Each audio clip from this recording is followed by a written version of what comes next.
this is Hannah with Hannah Crafted Gifts, and I just hosted my virtual paper pumpkin party. That's a bit of a tongue twister for September 2021's Haunts and Harvest kit. So these were the intended projects. If you haven't seen them already, I have a full unboxing video of the kit if you want to see everything that comes in it. But I'm going to show you what we made in my class today, including several alternatives. So stay tuned to the end. Whew, I keep getting tongue-tied. Okay, so first things first, the projects mostly as intended, and I'm having trouble fitting my whole pick of the patch, so to speak, into my wagon, which was a great kind of bonus project in this month's kit with the box. So here is my pick of the patch. So I'll kind of take these apart piece by piece, because otherwise, yeah, I would need a third hand. So here is one of my apples, and it says, "I pick you every time." I love the puns that come with all the fruit, and in this case, some vegetable things that Stampin' Up's been doing in like really the last year or more. They've been doing a lot of these types of things. I've got another apple here, although Sammy Osler, one of my friends in my class, said that this paper looked a lot like a strawberry to her, and I agree. And I have seen some people out there making strawberries, so I may do that with some of my others. In fact, I know Rachel Tessman did a chocolate-covered strawberry, which was cute, just to put some like early espresso paper down around the bottom. Here's another pumpkin. So again, these are basically as instructed. This one says, "Hey there, pumpkin." And my last pumpkin, which I didn't think about this till after my class just ended, but I did a class just recently with the You're a Peach suite, and this pumpkin looks a lot like a peach to me. In fact, it's the pale papaya, which is one of the colors in that suite. So I think you could turn this into a peach, maybe just without the vine, maybe some different leaves, and just the right, kind of context. It could definitely be a peach. So then here's the wagon, and I want to thank Cindy Schuster. I saw from her how to make the hay to look like this, which I feel like is a lot more realistic than just using the tissue kind of crumpled up into a ball. But I love that Stampin' Up gave us this kind of crumb cake colored tissue paper in this kit to make the hay with. And let's see, I wanted to show you on the base of my wagon, I added, you can cut more out of your box than just what they intend. So I cut out the Stampin' Up logo and made it like the license plate on my wagon. I also want to thank Cindy Schuster for suggesting using brads on the wheel, because then the wheel can actually spin. So I thought that was a great idea. It's just a little tricky, I will say, to get a brad in on both sides, because once you get the one side in, it's kind of tight to, fit your fingers back there to spread out that back side of the brad that flares out to hold it in place. So maybe Cindy has a tip on that, but I'm still figuring that out. So again, those are the projects kind of as intended, including the box wagon, which I loved. I wish they would do more. I hope they'll do more box projects like that. They've done some in the past, but this was the first time I've seen them actually put the template on the box. Some tips for that, by the way: if you use scissors, it cuts it out a little smoother. If you use an X-Acto knife, it might be easier to cut through the thickness of the cardstock, but you might get more tearing if you're not careful. And you'll see in Stampin' Up's video of how to put that together that they used tear and tape for the legs of the wagon, because these are doubled up for strength to support the wagon. And again, well, maybe I didn't mention this, hot glue instead of the brads is how Stampin' Up used it. Again, that brad keeps popping off, so I may have to use a combination of both to get that to really stay. And they actually glued the top to the base back here at these joints. I didn't, because I want to be able to take it on and off, at least for storage, and it certainly rests just fine like that. Okay, so then in my class I always teach at least one alternative project, and I always try to make it something that is only using the kit supplies. So that way, if that's all people have so far, they can see that that's all they need.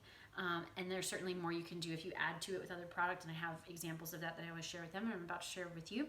But this time, instead of coming up with my own alternate, I used one of Stampin' Up's ideas, which I haven't done in a class before, but again, I was challenging myself to only use what came in the kit, and that was a challenge this time, more than usual. So I really wanted to make this turkey, so I showed them how to make a turkey with just what comes in the kit, and maybe a little more efficiently, because I think the way Stampin' Up did theirs, they must have used at least parts of 3 bases. So this only used parts of 2 bases, and you can tell it chose the same base, so I chose the one that has the splatter pumpkin pie on the outside and kind of the swirling dotted lines of Poppy Parade on the inside, and so that's why I end up with just those 2 different colors of feathers. But if you used some of the other bases, like some of my friends in my class did, you could get more variation. But you just use the one base, and that gives you everything except for these 3 feathers, and then those come off of one other base. And you can see I just glued those onto the back. Those 3 are glued onto the back of this little guy. These are glued together to hold it together. And then from the excess, because you do, cut down the sections of the bases to be shaped like feathers. So from the excess, you can cut a little beak, which I have up on dimensionals on mine since it's the same color on the same color, and a little wattle. And we were talking about how we've never really seen turkeys that have a crest, but maybe it's a chicken / turkey. That's how Stampin' Up! Did theirs with the crest, and I do think it gives them more character. And then we used the whole pop out from the label. So the labels have the little hole, of course, to be able to put the vine through to string them onto your pumpkins and your apples. And so we used those for the eyes, and you just need a marker or a pen to color a little black spot to make them a little bit more eye-like. So that's that. And I'm trying to think if there's any other tips or tricks on that. I think that's it. So that's how I did mine. I know others have done them probably different ways. I haven't seen how other people's have done theirs. And I'm just guessing how Stampin' Up! Did theirs because they haven't come out with those instructions yet. But I think they will. If you're a Paper Pumpkin subscriber, you should get that email every month, and they'll link to their alternative projects, at least that they show in the instructions usually. So because you only use half of a second base to make those 3 extra turkey feathers, you have some to make a pumpkin. So I took the 3 remaining sections, cut them in half horizontally, and used the top half to just curve the edges and make a pumpkin. And I took one of the broad leaves from the kit and cut that into 3 to make 3 little leaves, and I used the stem to make the stem of my pumpkin. And then this, I noticed again on one of the Stampin' Up! Samples, they had this kind of textured craft looking paper, and I realized they probably unraveled one of these. That's my guess, at least, because again, they haven't come out with those instructions yet. So and you can see Chandler's coming to see what's going on. I unwrapped one. I cut it in half first and then unwrapped it, and I will say it's hard to unwrap. It tends to tear, and you don't end up with too much, but it gives it a nice kind of rustic place for my pumpkin to sit, so it's not just floating, and background for my hey there pumpkin sentiment. I took the other half of that base that I used, the second base for the turkey, and I did a little more cutting this time. I didn't just round edges. I really fussy cut out apples, but that's pretty easy because anything roundish looks like an apple. And this time I took one of the narrower leaves and cut that into I guess in this case 4 little leaves, and I also cut off part of it for the little stems for the apples. And this is the I'll Pick You Every Time, again with the vine wrap for that background. Then I saw someone, and I went back and looked and tried to find you. I'm so sorry, whoever you are, to not be able to give you credit, but I couldn't find you back out there. I don't know if your post is just hiding from me or what, but someone took the negative from the die cuts for the leaves and just really simply, I think they did theirs where they just put one leaf, one frame, and then one leaf stamped through it with thank you. I think they did theirs vertically. So anyway, I put 3 on mine, and I did stamp the vine and then stamped the leaf in full color, but stamped off so that I got that variation of color. I also did one where I did the double stamping on the middle leaf, but not on the outside because you really don't need it. I think that's the one I saw online was just like that with the kind of stem of the leaf in there, and real simple, beautiful card.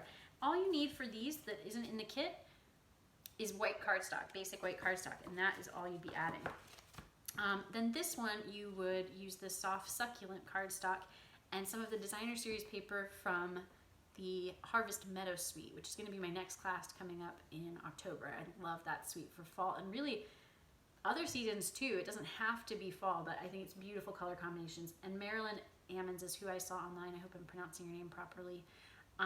To use again the negative of the die cut leaves and to put this DSP behind. I think she used different sheets from the DSP, but I liked this sheet because it had all the colors in it, and I loved the design. Now I did kind of cut each strip so that I could line up the design just right, because if you just put this on top of one piece of the DSP, you don't end up with kind of like the symmetry that I really wanted. So I just would cut it and then space it out, and then cut it and then space it out. So it didn't take too much extra work. So anyway, those were some of my ideas inspired by Stampin' Up! And others that I saw. My own original ideas for this kit came from the soft succulent pumpkins. So I didn't really see the blue-green as looking like a pumpkin. I guess it could look like a unripened pumpkin, or my sister who was in my class today, Christine Pappas, said it could be like a Granny Smith apple. I can see those things, but it wasn't the most fitting to me. And so I tried to think, what else could I do with that soft succulent side of some of these bases? So for one, I decided to make, let me turn it to face you. Get it in the right position here. Okay. I made a cupcake. So I know the light's kind of blowing that out, unfortunately. I'll have pictures on my blog as well if you want to link to there and see hopefully better lighting pictures. Yeah, that lighting is really bad. Okay, that's a little better. So it says, "It's your day," and I used the soft succulent cardstock to cut out what's supposed to look like icing dripping down. I used the sweet ice cream stamp set for the sprinkles, and then just a little basic white to cut out the candles. And then this is Pale Papaya, another color from this kit. And I used a hole punch and then just trimmed to make those look like little flames on my 3 candles there. And those are just tucked under. I just, like the last 1/4 inch, scored and folded and tucked under and glued them to the flaps that hold this all together. I used a little basic white twine to tie my sentiment on. And then this is the tissue from the kit. So I made a base and then the little skirt, so it's supposed to look like a little cupcake cup. So that's a happy birthday project that I thought worked well with this same treat box design. And then probably the thing I am most proud of making maybe ever, I used the Summer Nights kit from July 2019, wow, time flies, to make some Disney themed cards with silhouettes of, let's see, I did Little Mermaid, Beauty and the Beast, Aladdin, and for my sister and brother-in-law's anniversary, Tangled. And so for this kit, especially for the soft succulent base that has kind of the petal fleur-de-lis, I thought Cinderella's Royal Carriage. So here it is.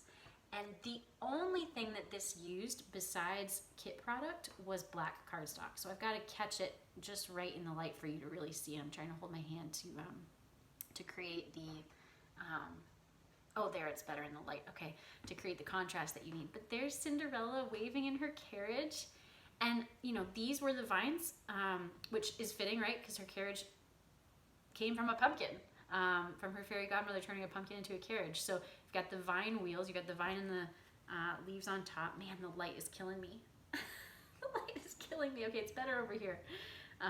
But then for this part, it's better over here. So the other side of the carriage has her Prince Charming waving in there as well. And I love that the inside of this print is the Pale Papaya with kind of the leaf pattern. So when you look into her carriage, it looks like the inside of a pumpkin because it's that light orange, right? Which makes sense because, again, that's what it was, and it was transformed. So there she is, Cinderella in her royal pumpkin carriage. Again, I'll have pictures because I'm really sorry that that's not showing so well, but I was just so excited about that project. So thank you for letting me share that with you. Thank you for letting me share all of this with you. I'll continue to do my paper pumpkin parties, usually the 4th week of the month. And if you're interested in those, reach out to me, hannahcraftedgifts@gmail.com. Again, next month I'm also doing that Harvest Meadow Suite class if you're interested. Or if you're just interested in watching, you can like this video if you did, comment and I'll reply. And the most helpful thing you can do is subscribe for more of these videos. So thank you as always for everything, all your support, and happy crafting.